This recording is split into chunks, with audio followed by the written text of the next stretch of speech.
누구나 어디서나 성경을 즐겁게 배우는 종일 묵상. 안녕하세요. 종일 묵상이 함께하고 있는 램펠라이트의 정보옥입니다. 안녕하세요. 동네 작은교회 김종일 목사입니다.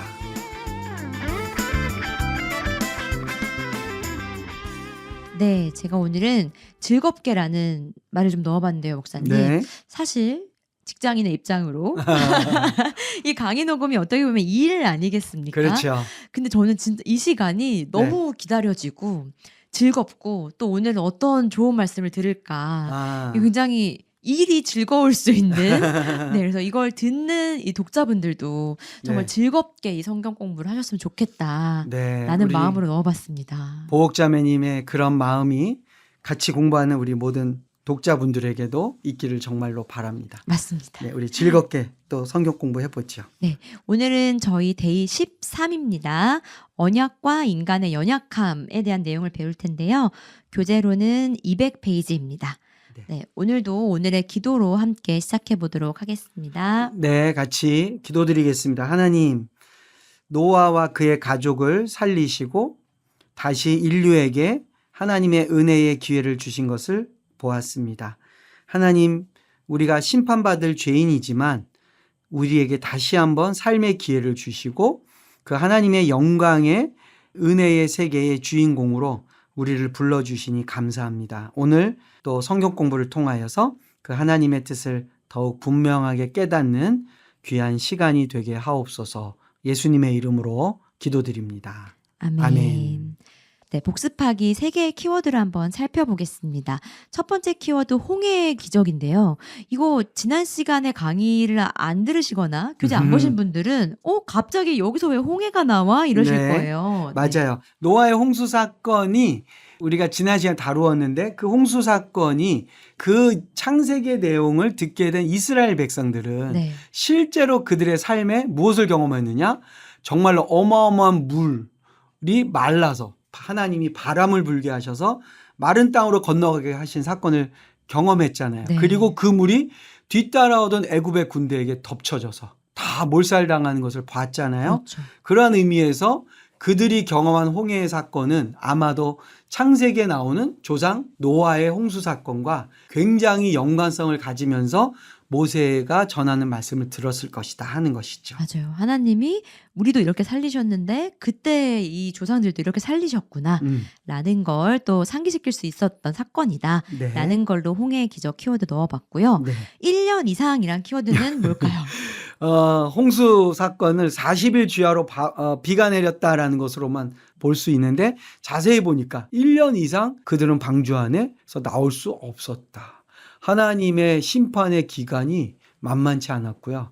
그 심판이 방주 바깥에서는 도저히 벗어날 수 없는 어마어마한 재앙이었다라는 것이죠. 맞아요. 물이 마르기까지 1년이라는 시간이 걸렸으면 어떠한 생명도 살아남을 수 없었던 정말 그러한 심판이었다라는 거를 또 저희가 기억했고요. 마지막 키워드가 변화된 세상입니다. 네, 다시 말하면 하나님이 처음 창조하셨던 창세기 1장에 나오는 그 완벽하고 아름다운 세상이 아니라 다시 시작하지만 여전히 하나님은 동일한 명령을 주시지만 그것을 받아들여서 순종할 인간들이 살아갈 세상은 이전과는 다른 세상이었죠. 맞아요. 이제 기억나는 게 수명이 좀 많이 줄었죠. 맞아요. 인간이. 수명이 엄청 줄어들었어요. 그리고 또 뭐가 있었습니까? 그러면서도 동시에 다시는 이런 물로 심판하는 재앙을 내리지 않겠다라는 이 절기의 어떤 순환도 약속을 주셨고요. 그렇습니다. 그리고 다스림의 권세가 사라졌다. 맞아요. 우리가 하나님 주셨던 그 놀라운 다스림의 그 권세가 이제 없어져 버린 거죠. 그리고 그렇게 되면서 우리는 이제 연약한 존재로서 그냥 식물과 열매만 먹을 수는 없게 됐어요. 맞아요. 육식을 시작한 것까지 이렇게 홍수 이후에 변화된 세상을 또 살펴봤습니다. 네, 오늘은 또 어떤 내용 배우게 될까요? 네, 오늘은 그 홍수 이후에 하나님께서 언약을 맺어 주십니다. 이 언약은 앞으로도 계속 나올 굉장히 중요한 단어예요. 하나님은 이 세상을 다스리고 가실 때에 항상 계약을 누군가 맺으셔요. 대표자를 부르시는 거죠.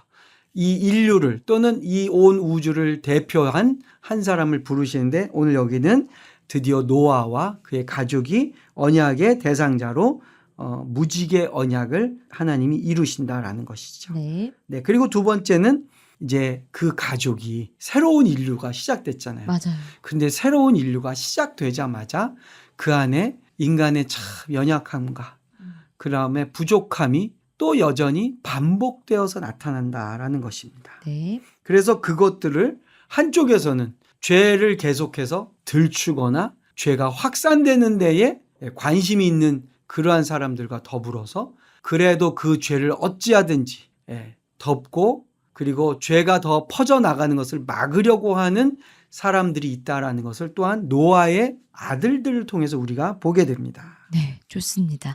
오늘도 한번 기대하는 마음으로 시작을 해볼게요. 오늘의 핵심 구절, 2절 말씀 한번 살펴보도록 하겠습니다. 먼저 창세기 9장 13절 말씀입니다. 내가 내 무지개를 구름 속에 두었나니 이것이 나와 세상 사이의 언약의 증거니라. 다음 말씀입니다. 노아가 농사를 시작하여 포도나무를 심었더니 포도주를 마시고 취하여 그 장막 안에서 벌거벗은지라. 네, 이렇게 2절 말씀 핵심 구절로 보고요. 네, 본격적으로 성경 공부 한번 시작해 보도록 하겠습니다. 네, 오늘도 오늘의 말씀 저와 함께 읽어보시도록 하겠습니다. 창세기 9장 말씀입니다. 하나님이 노아와 그 아들들에게 복을 주시며 그들에게 이르시되 생육하고 번성하여 땅에 충만하라. 땅의 모든 짐승과 공중의 모든 새와 땅에 기는 모든 것과 바다의 모든 물고기가 너희를 두려워하며 너희를 무서워하리니 이것들은 너희의 손에 붙였음이니라. 모든 산 동물은 너희의 먹을 것이 될지라. 채소같이 내가 이것을 다 너희에게 주노라. 그러나 고기를 그 생명되는 피째 먹지 말 것이니라. 내가 반드시 너희의 피, 곧 너희의 생명의 피를 찾으리니 짐승이면 그 짐승에게서 사람이나 사람의 형제면 그에게서 그의 생명을 찾으리라. 다른 사람의 피를 흘리면 그 사람의 피도 흘릴 것이니 이는 하나님이 자기 형상대로 사람을 지으셨음이니라. 너희는 생육하고 번성하며 땅에 가득하여 그 중에서 번성하라 하셨더라. 하나님이 노아와 그와 함께한 아들들에게 말씀하여 이르시되 내가 내 언약을 너희와 너희 후손과 너희와 함께한 모든 생물 곧 너희와 함께한 새와 가축과 땅의 모든 생물에게 세우리니 방주에서 나온 모든 것 곧 땅의 모든 짐승에게니라. 내가 너희와 언약을 세우리니 다시는 모든 생물을 홍수로 멸하지 아니할 것이라. 땅을 멸할 홍수가 다시 있지 아니하리라. 하나님이 이르시되 내가 나와 너희와 및 너희와 함께하는 모든 생물 사이에 대대로 영원히 세우는 언약의 증거는 이것이니라. 내가 내 무지개를 구름 속에 두었나니 이것이 나와 세상 사이의 언약의 증거니라. 내가 구름으로 땅을 덮을 때에 무지개가 구름 속에 나타나면 내가 나와 너희와 및 육체를 가진 모든 생물 사이에 내 언약을 기억하리니 다시는 물이 모든 육체를 멸하는 홍수가 되지 아니할지라. 무지개가 구름 사이에 있으리니 내가 보고 나 하나님과 모든 육체를 가진 땅의 모든 생물 사이에 영원한 언약을 기억하리라. 하나님이 노아에게 또 이르시되 내가 나와 땅에 있는 모든 생물 사이에 세운 언약의 증거가 이것이라 하셨더라. 방주에서 나온 노아의 아들들은 셈과 함과 야벳이며 함은 가나안의 아버지라. 노아의 이 세 아들로부터 사람들이 온 땅에 퍼지니라. 노아가 농사를 시작하여 포도나무를 심었더니 포도주를 마시고 취하여 그 장막 안에서 벌거벗은지라. 가나안의 아버지 함이 그의 아버지의 하트를 보고 밖으로 나가서 그의 두 형제에게 알림해 셈과 야벳이 옷을 가져다가 자기들의 어깨에 메고 뒷걸음쳐 들어가서 그들의 아버지 하트를 덮었으며 그들이 얼굴을 돌이키고 그들의 아버지 하트를 보지 아니하였더라. 노아가 술이 깨어 그의 작은 아들이 자기에게 행한 일을 알고 이에 이르되 가나안은 저주를 받아 그의 형제들의 종들의 종이 되기를 원하노라 하고 또 이르되 셈의 하나님 여호와를 찬송하리로다. 가나안은 셈의 종이 되고 하나님이 야벳을 창대하게 하사 셈의 장막에 거하게 하시고 가나안은 그의 종이 되게 하시기를 원하노라 하였더라. 홍수 후에 노아가 350년을 살았고 그의 나이가 950세가 되어 죽었더라. 아멘. 아멘. 네, 저희 교재 202페이지입니다. 13-1 홍수 뒤에 주신 언약. 네. 이제 하나님께서 노아와 그의 자녀들, 가족들과 함께 계약서를 하나 쓰신다라고 생각하시면 됩니다. 네. 우리도 계약서 같은 거 쓸 때가 있잖아요. 네. 사실은 인간 사회 안에 굉장히 중요한 약속의 표시가 바로 이 계약서를 쓰는 거잖아요. 네. 문서로 남기기도 하고 뭐 전자문서로 남기기도 하고, 근데 하나님도 우리 인간과 항상 이 언약을 세우세요. 네. 그 언약의 내용은 뭐냐? 하나님은 이렇게 하겠다라는 거예요. 그러니까 너희도 이렇게 해라. 그래서 우리 약속을 서로 지키면서 살자라는 것이죠. 근데 주로 내용을 보면 사실은 이 창세기에 나오는 언약의 내용은요, 하나님의 의무상이 되게 많아요. 네, 하나님의 어떤 권리나 하나님이 이 인간에게 아주 엄혹한, 아주 지키기 힘든 것을 요구하시기보다는 네. 하나님이 하실 일에 대한 내용이 훨씬 더 많이 나옵니다. 그런 면에서 보면 모세 당시에 또 출애굽한 이스라엘 백성들이 살아가던 그 당시에 강한 부족과 약한 부족 사이의 계약서와 상당히 달라요. 그러게요. 네, 그런 면에서 이 무지개 언약도 우리가 한번 볼 필요가 있습니다. 네. 말씀이 이제 교재에 나와 있고요. 제가 핵심이 되는 말씀만 한번 읽어볼게요. 네. 16절 말씀입니다. 네. 무지개가 구름 사이에 있으리니 내가 보고 나 하나님과 모든 육체를 가진 땅의 모든 생물 사이에 영원한 언약을 기억하리라. 네, 이 네. 내용 보세요. 누가 안 하겠다라는 거예요? 하나님이 맹세하신 거네요. 하나님의 맹세예요. 네. 그러니까 이게 참 성경에서의 언약은 늘 우리에게는 은혜고 하나님은 의무사항을 우리에게 말씀하고 계셔요. 왜냐, 이제 앞으로도 계속 세상에는 비가 내릴 거 아니에요. 네. 사람들은 비만 보는, 지난 시간 우리 보옥자매가 얘기한 것처럼 우리에게 트라우마가 있잖아요. 네. 또 우리가 죽나? 우리 또 멸망당하나? 비 그치지 않으면 어떡하지? 네. 이런. 또 실제로 그 이후에도 큰 비가 계속 있잖아요. 인류 가운데. 그런데 하나님은 아니라는 거예요. 네. 내가 이제 물로는 인류를 멸망하지 않겠다라고 하면서 구름 속에 무엇을 이제 두신다고 약속하시죠? 내가 내 무지개를 구름 속에 두었나니 이것이 나와 세상 사이의 언약의 증거니라. 여러분, 이 무지개는요, 뭐 글자로 기록한 것도 아니고, 그렇죠? 네. 돌에 새긴 것도 아니에요. 그럼 어디에서 우리가 볼 수 있습니까? 하늘에서. 그냥 하늘에서 볼 수 있어요. 근데 네. 무지개가 나오는 배경은 우리가 지난번에도 살펴봤지만 비가 괜뒤에. 맞아요. 그러니까 비라는 것이 내릴 때마다 인간은 두려움과 공포 속에 떨게 되잖아요. 네. 그런데 하나님은 주기적으로 또 비가 내릴 때마다 여러 번에 걸쳐서 아니라는 것을 자연의 현상을 통해서 약속을 하십니다. 아름다운 무지개이죠. 이게 또 계약이라는 게 만약에 네. 뭐 저희가 지금처럼 뭐 종이에 새겼거나 네. 아니면 뭐 말로써 이렇게 하셨거나 그러면 전에 듣는 그랬구나 그런 게 있구나라고 할 텐데 네. 무지개는 모두 그러니까 지금도 저희가 누구나 볼 수 있는 맞아요. 거잖아요. 맞아요. 그러니까 하나님은 자연 현상을 가지고 우리에게 약속을 하신 거예요. 그러니까 이 무지개라는 어떠한 현상은 모든 인류가 보게 되잖아요. 그러니까요. 네. 노아와 그의 가족만 보고 끝나는 게 아니고요. 시간이 지나면 사라지는 것도 아니에요. 아마 이 세상이 계속되는 한 무지개는 계속 나타날 거예요. 그 말은 뭡니까? 더 이상 물로는 심판이 있지 않겠다. 어찌 보면 역사적으로 그 이후에 지금까지 물로 더 이상 온 세상이 멸망된 일은 없었어요. 없었죠. 네. 네. 그리고 하나님은 그 약속을 신실하게 지키셨다라는 것입니다. 그러니까 이 무지개가 정말 은혜라고 하는 게 네. 어떻게 보면 모든 인류를 향해서 하나님을 믿건 믿지 않건 뭐 언약을 받았건 안 받았건 모든 인류를 향해서 이 언약을 맺어주신 거잖아요. 그렇죠. 그래서 굉장히 또 은혜가 되는 이 무지개가 아닐까라는 네. 생각을 또 해봅니다. 네, 그렇습니다. 네. 저희가 이제 페이지를 좀 넘어가서요. 그래서 이제 무지개 언약까지 받았겠다. 이 노아와 노아의 가족들이 잘 사는 일만 남았잖아요, 사실. 근데 네. 또 이게 그렇지가 않아요. 페이지 한번 넘어가 보겠습니다. 저희 교재는 204페이지고요. 네. 13-2 풍요가 주는 문제와 인간의 연약함입니다. 방주에서 나온 노아와 그의 가족이요. 이제 하나님의 복주심과 명령에 따라서 땅에서 농사를 짓잖아요. 네. 바로 이제 이 본문에서 노아가 농사를 시작했다고 그러죠. 네. 그래서 무엇을 심었느냐? 포도를 심었네요. 네, 포도나무를 심었어요. 네. 그리고 바로 이어서 포도주를 마셨다 그러니까 중간에 기간이 좀 있겠죠. 자라는 기간. 네, 포도나무 심었다고 바로 포도가 열리진 않아요. 그렇죠. 시간이 어느 정도 흐른 거예요. 그리고 포도가 뭐 어느 정도 열려야 그래도 포도주를 담글 수 있을 정도 될 거 아니에요. 그렇죠. 그러니까 꽤 많은 포도나무가 자라나서 열매를 맺게 되는 시간이 지난 거예요. 그러니까 꽤 많은 시간이 지난 것을 우리가 예측해 볼 수 있겠죠. 네. 네. 그 다음에 그것으로 포도주를 담글 정도니까 뭐예요? 농사가 잘 되는 거예요. 그렇죠. 다시 말하면 하나님은 이제 노아와 그의 자손들을 통해서 풍요의 삶을 다시 허락하십니다. 복을 주셨으니까 그렇게. 그렇죠. 네.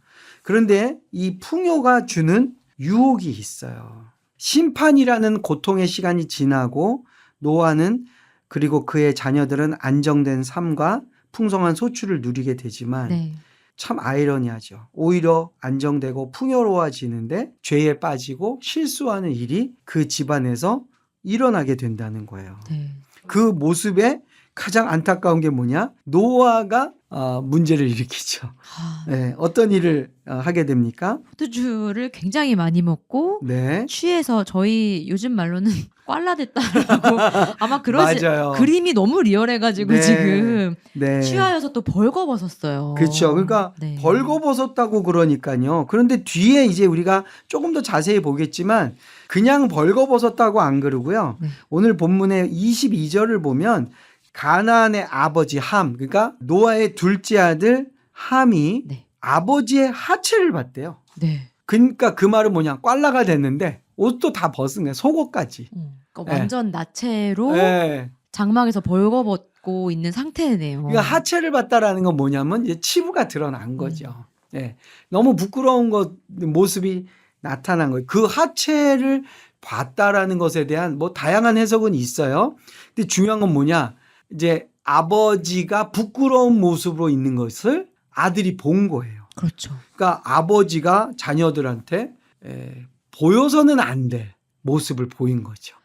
근데 이게 참 이해가 잘 안 되는 게요, 네. 목사님. 노아가 이 홍수 전만 해도요. 그렇죠. 하나님께 은혜를 입어서 뭐 완전한 자, 뭐 당대의 의인이요. 정말 받을 수 있는 그런 평가는 다 받은 사람이었잖아요. 맞아요. 근데 어떻게 이렇게 실수를 할 수가 있을까요? 그러니까 우리가 노아가 대단한 의인이었던 건 사실이에요. 맞아요. 근데 여기서 노아의 모습이 우리에게 주는 교훈이 있어요. 우리는 정말 은혜를 받고 성령에 충만해서 정말 하나님의 자녀라는 그 느낌과 확신 속에 살 때도 있지만 네. 어느 순간 우리는 넘어질 수 있는 연약한 존재임을 인정해야 된다는 거예요. 우리가 노아처럼 순종하는 게 정말 어렵잖아요. 그렇죠.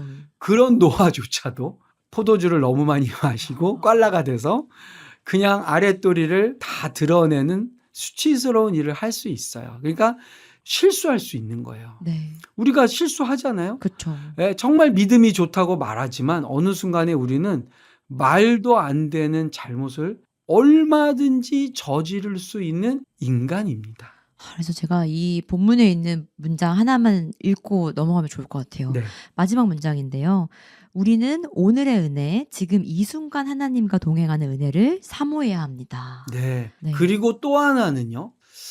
이 노아의 실수인데 문제는 이게 아들들의 문제로 확산이 되고 있다는 거예요. 맞아요. 그냥 아버지의 문제가 드러나서 아버지가 회개하고 뉘우치고 하는 것으로 끝나지 않고 그 문제를 확산시킨 아들의 문제로 이제 넘어가고 있다라는 겁니다. 네. 저희 교재로는 206페이지고요. 13-3 허물을 덮어준 아들과 허물을 드러낸 아들 살펴보도록 하겠습니다. 네, 바로 여기 보면 이제 우리가 아까 읽은 말씀 보면 가나안의 아버지 함이 그의 아버지의 하체를 보고 밖으로 나가서 그의 두 형제에게 알림해 이렇게 나가요. 네. 그러니까 아버지의 벌거벗은 몸, 부끄러움이 드러난 하체를 바깥에 나가서 이야기하는 아들이 있고 그 이야기를 듣고 들어와서 그 아버지의 하체를 덮은 두 아들이 있어요. 네. 심지어 그 두 아들은 뒷걸음치듯이 들어가서 그렇죠? 얼굴을 돌이키고 아버지 하체를 가리는 일을 하게 됩니다. 그러니까 23절 말씀에 네. 셈과 야벳이 옷을 가져다가 자기들 어깨에 메고 네. 뒷걸음질 쳐서 들어간 거네요. 네. 아버지의 그 치부를 안 보려고. 아마 그런 것 같아요. 그리고 보지 않고 덮었다. 네. 라는 말씀으로 이 함과 셈과 야벳이 보인 행동이 굉장히 대조적이에요. 그렇습니다. 네. 이 모습을 보면 세 아들이 아버지의 부족함을 어떻게 처리하는가 하는 모습이 보이고요. 네. 여기에서 벌써 아버지의 실수라는 것과 더불어서 아들들 사이에 그 실수를 처리하는 상반된 모습이 또한 나와요. 맞아요. 네.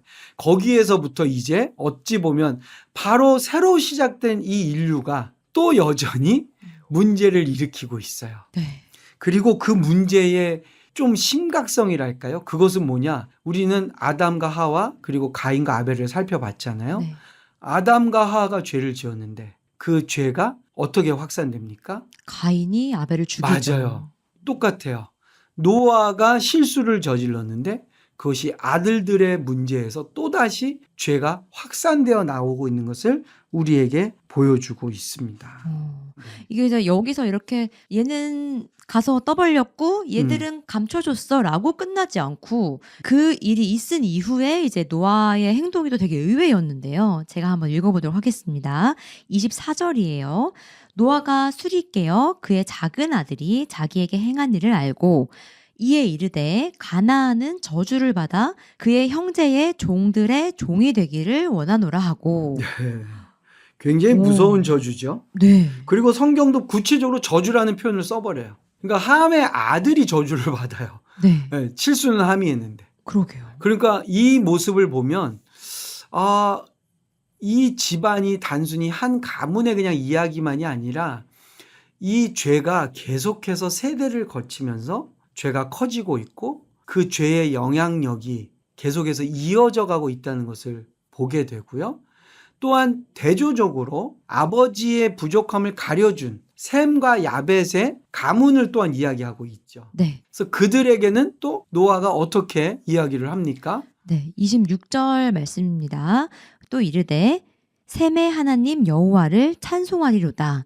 가나안은 셈의 종이 되고 하나님이 야벳을 창대하게 하사 셈의 장막에 거하게 하시고 가나안은 그의 종이 되게 하시기를 원하노라 하였더라. 자, 이 말씀을 보면 여기 이제 하나님을 또한 언급해요. 네.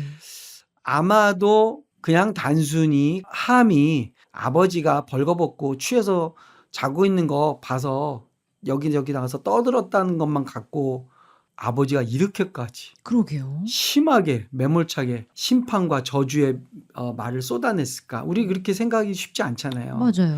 아마도 그래서 많은 성경학자들이 또 이 본문을 어렵지만 해석하려고 하는 분들이 함의 그러한 행위가 단순히 아버지의 그냥 부끄러움만을 여기저기 떠들었다라고 보질 않고 굉장히 좀 깊이 있게 죄와 관련된 또는 아주 구체적인 성적인 문제로 그것을 풀어내려고 하는 분들이 계십니다.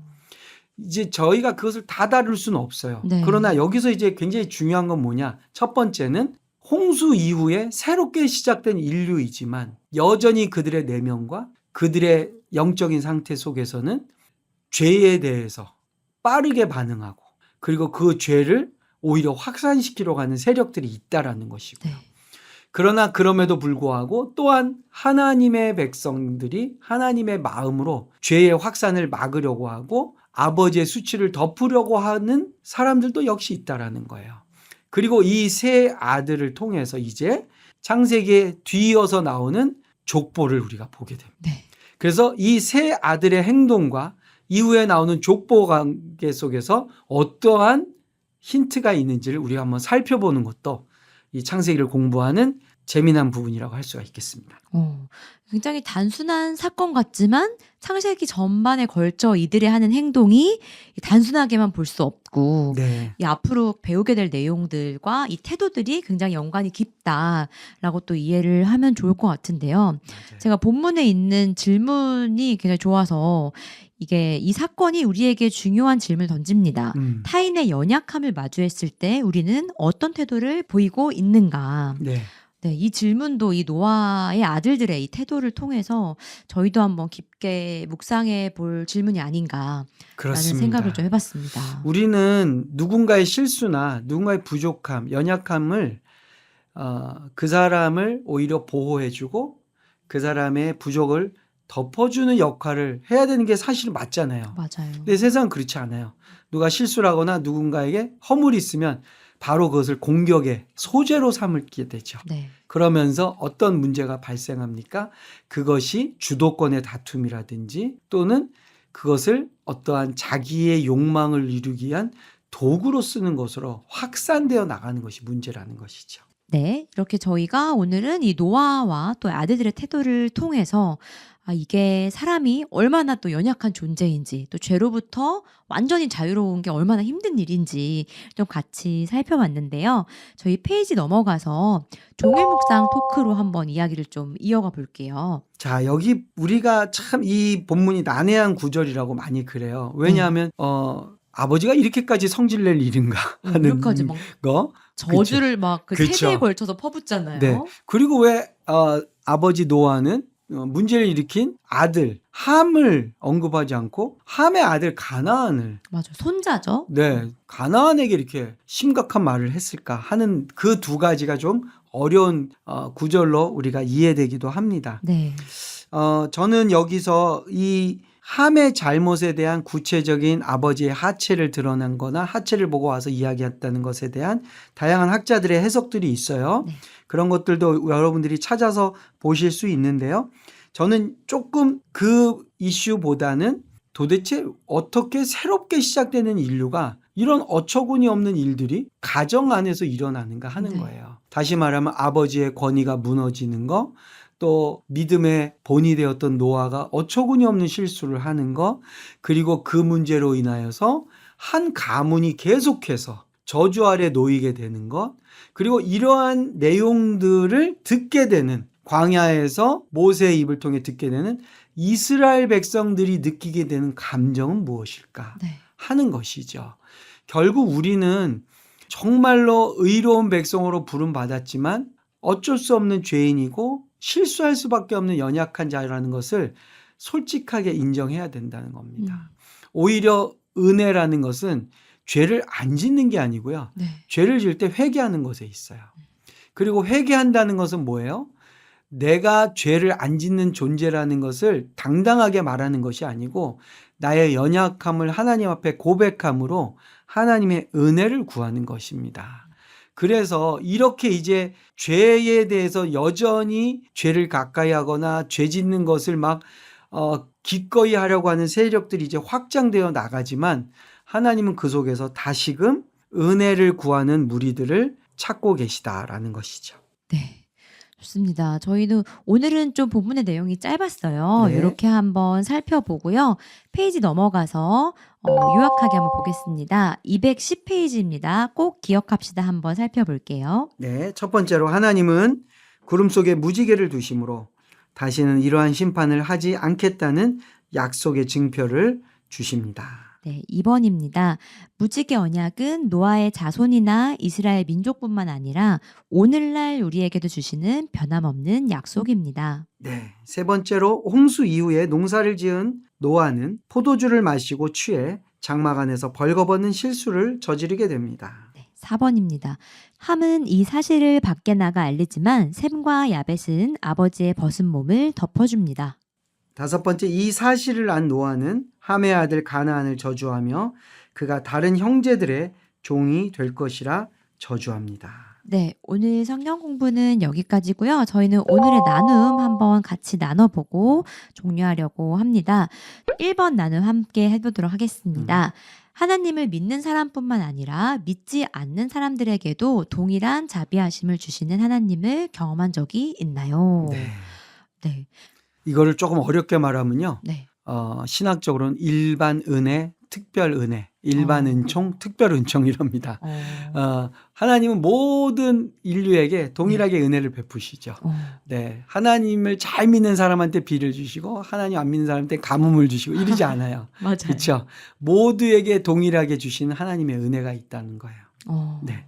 저도 이 질문 딱 보자마자 뭐 이렇게 지금 목사님이 언급해 주신 단어를 들어보진 못했지만 아침에 진짜 해가 뜨고 비가 맞아요. 내리고 이렇게 숨을 쉴 수 있고, 그러니까 인간이 살아갈 수 있는 토대는 저희에게만 주신 게 아니잖아요. 그렇죠. 이 믿지 않는 분들한테도 다 이제 보편적으로 주신 거니까 이게 정말로 하나님의 크신 은혜가 아닐까. 그럼요. 네, 이런 맞습니다. 생각을 좀 하면서 특별히 뭐 이렇게 경험했다기보다는 이러한 일상적인 상황이 이 하나님의 이 자비하심을 경험하는 상황이 아닐까. 맞아요. 그런 의미에서 무지개 언약이라는 것은 모든 인류가 보게 되는 거예요. 모든 인류에게 주시는 하나님의 마음이라는 거죠. 네, 사실은 이 세상의 많은 현상들이나 많은 사건들 속에서 우리는 다 그러한 것들을 경험하게 돼요. 무의식적으로라도 와, 하나님이 살아계시구나. 네. 하나님이 보호하고 계시는구나 하는 것을 경험하는, 모두가 다 그렇게밖에 인정할 수밖에 없는 맞아요. 일들이 있습니다. 이게 사람들은 운 좋았어, 뭐 평생 운 여기다 다 썼어, 아니면 네. 럭키해 막 이렇게 하지만 결국에는 하나님의 은혜로 해석될 수밖에 없는 일들이 모두에게 있다. 그럼요. 네. 맞습니다. 라는 걸로 저희가 이야기를 해보고요. 같이 성경 공부하시는 분들이 계시다면 어떤 나눔 하고 계실지 또 굉장히 궁금합니다. 언젠가 저희가 기회가 되면 함께 나누는 이 시간이 또 있길 기대하면서요. 오늘도 제가 마무리 기도, 저희 교재에 있는 기도하고 또 마무리하겠습니다. 기도하시겠습니다. 심판 중에도 구원을 베푸신 하나님, 다시 약속의 백성으로 우리를 삼으시고 당신의 사랑의 통로로 우리를 사용하시니 감사합니다. 연약하고 부족한 내 주변의 사람들을 정죄하고 비난하기보다는 축복하고 섬기는 삶을 살게 해주세요. 감사합니다. 예수님의 이름으로 기도드렸습니다. 아멘. 네, 목사님 오늘도 감사합니다. 저희는 다음 시간에 또 뵙겠습니다. 네, 감사합니다.